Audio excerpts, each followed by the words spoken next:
बिस्मिल्लाहिर्रहमानिर्रहीम, अस्सलाम वालेकुम। This is your chemistry teacher. आज हम लोग चैप्टर नंबर 6 के कुछ रिमेनिंग टॉपिक्स थे वो कर लेते हैं। तो सबसे पहले बॉइलिंग पॉइंट के ऊपर था।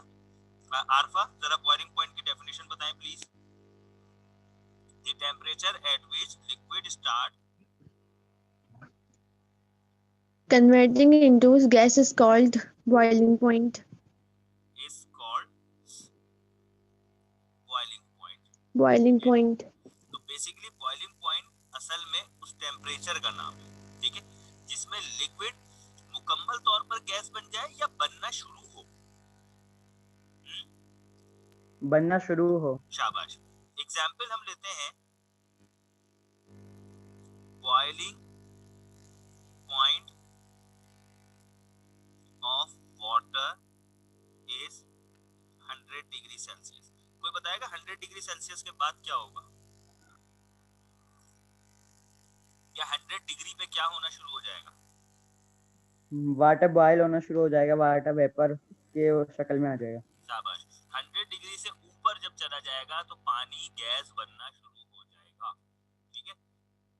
अच्छा, फ्रीजिंग पॉइंट की डेफिनेशन कौन बताएगा? अहमद, चले आप बता दें। ये अभी हमसे इतनी देर में कौन बात कर रहा था? अब्दुल राफे? Yes sir. चले जी अहमद, फ्रीजिंग पॉइंट की डेफिनेशन बताएं, मेल्टिंग और बॉइलिंग पॉइंट को मद्देनजर रखकर। Syed Mohammad Bilal, the temperature. चले चले, हाँ बताएं, मैं लिखता जाऊं जरा। नहीं सर, बिलाल बता दें, बिलाल। चले बेटा बिलाल, आप बता दें जल्दी से।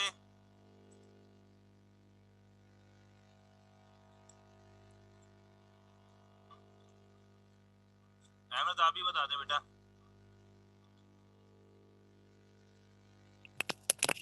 So the temperature at which liquid start converting into solid is शाबाश called freezing point. शाबाश। फ्रीजिंग पॉइंट ऑफ वाटर पता है कितना होता है? पानी बर्फ कब बन जाता है? Example, freezing point of water is 0 degree. 0 degree पे पानी जो है वो बर्फ बनना शुरू हो जाता है, ठीक है। अच्छा जी, तो ये हमारा जो टॉपिक था inter conversion of the states of matter, ये हमारा कंप्लीट हुआ। अब हमारे पास इस चैप्टर का एक फाइनल टॉपिक रह गया है, वो है डिफ्यूजन। डिफ्यूजन कोई बच्चा बता सकता है किसे कहते हैं? डिफ्यूजन का मतलब होता है स्प्रेड, यानी कि फैलाव या फैलना। अब हम निकल जानते हैं कि हमारे पास मैटर की 3 हालतें हैं, सॉलिड, लिक्विड और गैस। कोई भी चीज यानी कि सॉलिड, लिक्विड, गैस तब फैलेगी जब उसके मॉलिक्यूल्स को जगह मिलेगी, है ना भाई?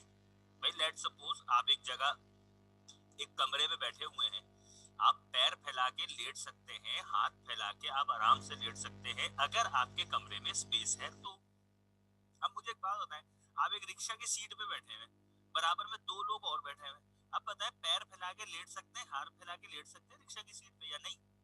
यस और नो? No sir. क्यों नहीं? वजह बताएं, क्यों नहीं कर सकते रिक्शा की सीट पे ऐसा?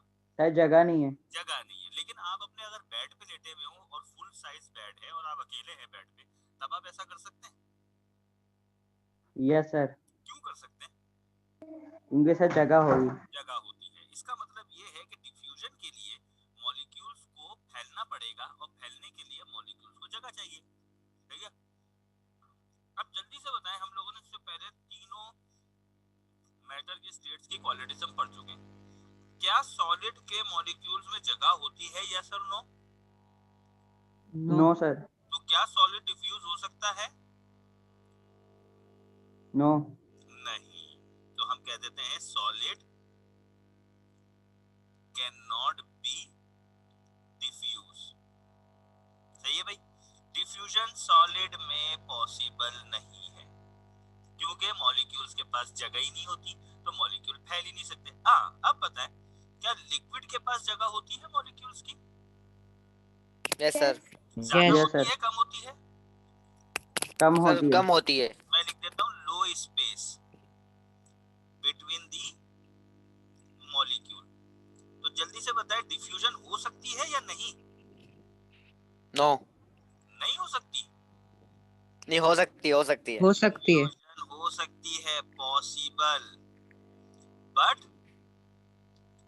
Lower than gas. गैस की निस्बत में कम होगी। क्यों कम होगी? कोई बच्चा जवाब दे इसका।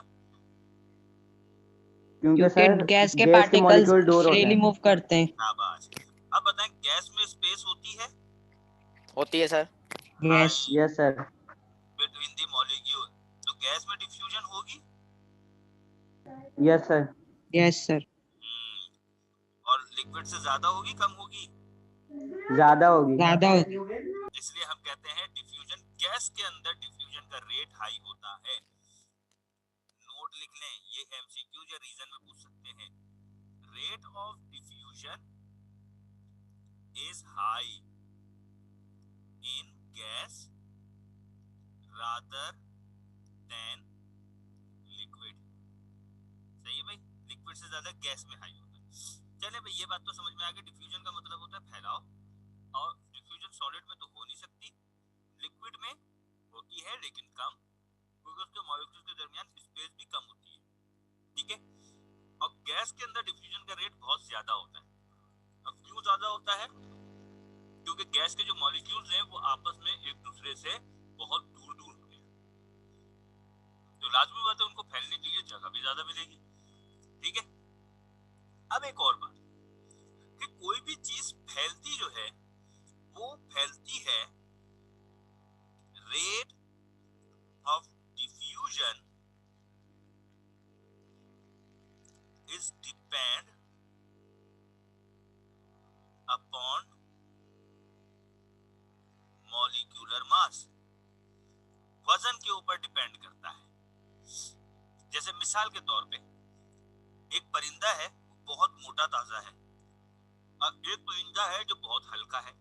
कौन सा परिंदा हवा में तेज भागेगा, तेज उड़ेगा? हल्का। हल्का, ऑब्वियसली। चलें ठीक है।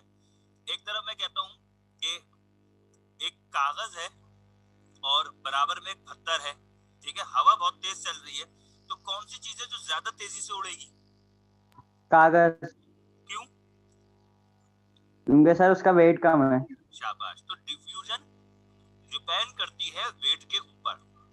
अगर जितना वेट हल्का होगा उतना डिफ्यूजन ज्यादा होगा, और जितना वेट ज्यादा होगा उतना डिफ्यूजन कम होगा। सही है? आई समझ में? मिसाल देता हूं मैं तुम्हें। आपके पास कुछ सवाल आते हैं। मिसाल के तौर पे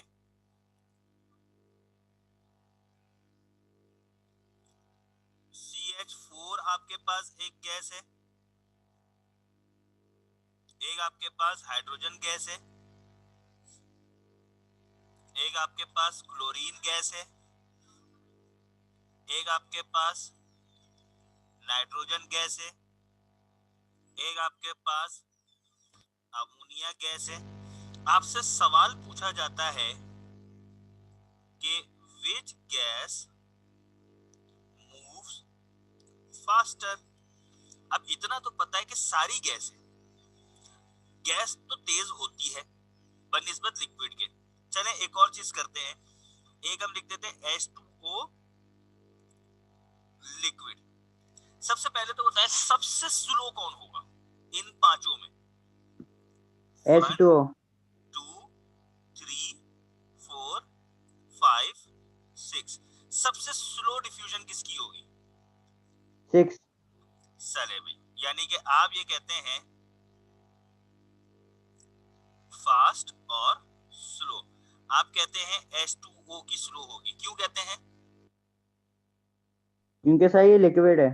शाबाश। बाकी सारी गैस है और H2O लिक्विड है। लिक्विड की गैस के मुकाबले में स्लो होती है। अब हम गैस पर आते हैं। अब बाकी यहाँ से लेके यहाँ तक तो गैसेस है ना। अब बताएं सबसे ज्यादा डिफ्यूजन किसकी होगी, सबसे कम डिफ्यूजन किसकी होगी। मैं काम करता हूँ, आपको इसका मॉलिक्यूलर फार्मूला निकाल देता हूँ। कार्बन का 12, हाइड्रोजन का 1, 4 हाइड्रोजन है, इसका वेट हो गया 16। हाइड्रोजन का 1 होता है, ये 2 हाइड्रोजन है, इसका वेट हो गया 2। क्लोरीन का 35 होता है, 2 क्लोरीन है, वेट हो गया 71। नाइट्रोजन का 14 होता है और N2 है, इसका मतलब है 28। सही है, मैं यहाँ लिख देता हूँ ना, मॉलिक्यूलर मास CH4 16, H2 का 2, Cl2 का 71, N2 का 28, NH3 का नाइट्रोजन का होता है 14 और 3 हाइड्रोजन 17। ठीक है, अब बताएं इन 5 में से सबसे कम मॉलिक्यूलर मास किसका है? H2. सेकंड। H2। तो इसका मतलब ये है कि H2 सबसे ज्यादा तेज भागेगी क्योंकि सबसे कम है। उसके बाद कौन सी जाएगी? उसके बाद कौन सी गैस है? शाबाश, फिर CH4 क्योंकि CH4। उसके बाद NH3. NH3, शाबाश, उसके बाद N2. और आखिर में Cl2. Cl2। अब आप समझ गए। अब देखें आपने किस तरीके से हिसाब लगाया। पहली बात आपने कहा भाई गैस डिफ्यूज होगी बहुत जल्दी, लिक्विड होगा डिफ्यूज देर से। ठीक है, गैस में भी सबसे ज्यादा डिफ्यूज वो होगी जो सबसे कम वजन रखती है, हल्की होगी।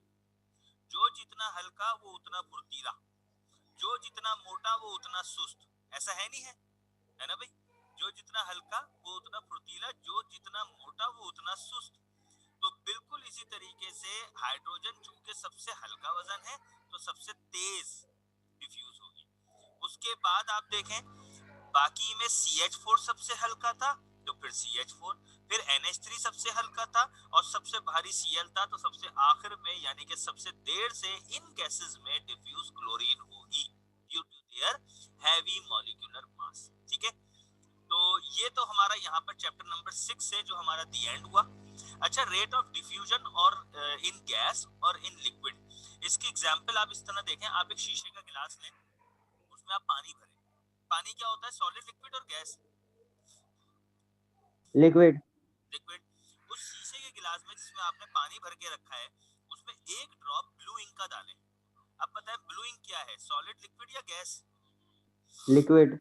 लिक्विड। तो इसका मतलब क्या हुआ कि अ ग्लास ऑफ वाटर, ठीक है, इसके अंदर आपने पानी भरा,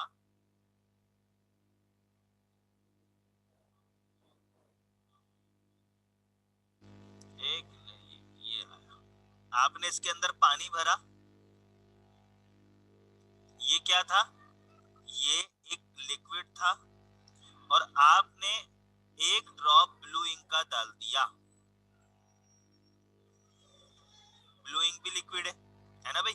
अब जब लिक्विड यहाँ अंदर जाता है ना तो सबसे पहले ये फैलना शुरू होगा आहिस्ता आहिस्ता, है ना भाई? फिर उसके बाद ये आहिस्ता आहिस्ता आहिस्ता आहिस्ता आहिस्ता आहिस्ता फैलता शुरू होगा और एक वक्त आएगा कि थोड़ी देर बाद आप देखेंगे पूरा गिलास आपका लाइट ब्लू हो जाएगा। ठीक है, पूरा गिलास जो है वो आपका लाइट ब्लू हो जाएगा। तो ये तो आपका डिफ्यूजन जो है वो आपकी लिक्विड थी। जो स्लो होता है, या आपने अपने आम घरों के अंदर ये प्रैक्टिकल आपने करके देखे होंगे, फौरन आपने ब्लूइंग डाली, फौरन पूरी बाल्टी या पूरा गिलास आपका ब्लू नहीं हो जाता। पहले जहां ब्लूइंग गिरती है वहां आपको एक डार्क ब्लू नजर आ रहा होगा, फिर वो आहिस्ता आहिस्ता फैलता है। इसलिए हम कहते हैं डिफ्यूजन इन लिक्विड जो है वो स्लो होती है। हाँ, अब आप गैस की डिफ्यूजन देखें। आप लोग नमाज पढ़ने जाते हैं तो 2-3 सफ पहले किसी ने खुशबू लगाई होती है, वो पीछे तक खुशबू आ रही होती है। होता ही नहीं होता ऐसा कि क्लास के अंदर कोई एक बच्चा दाखिल हुआ, उसने खुशबू लगाई, पूरा क्लास महक से महक उठ जाता है ना भाई? अगर कोई इतर की बोतल या परफ्यूम की बोतल गिर जाए तो दूर तक उसकी खुशबू आती है ना भाई? इसलिए हम कहते हैं कि डिफ्यूजन ऑफ गैस जो है वो फास्टर होती है। ठीक है, अब मैं रिकॉर्डिंग ऑफ कर रहा हूँ। आप में से जिस बच्चे को जो सवाल पूछना है सवाल पूछ सकते हैं, या हमारा चैप्टर नंबर 6 एंड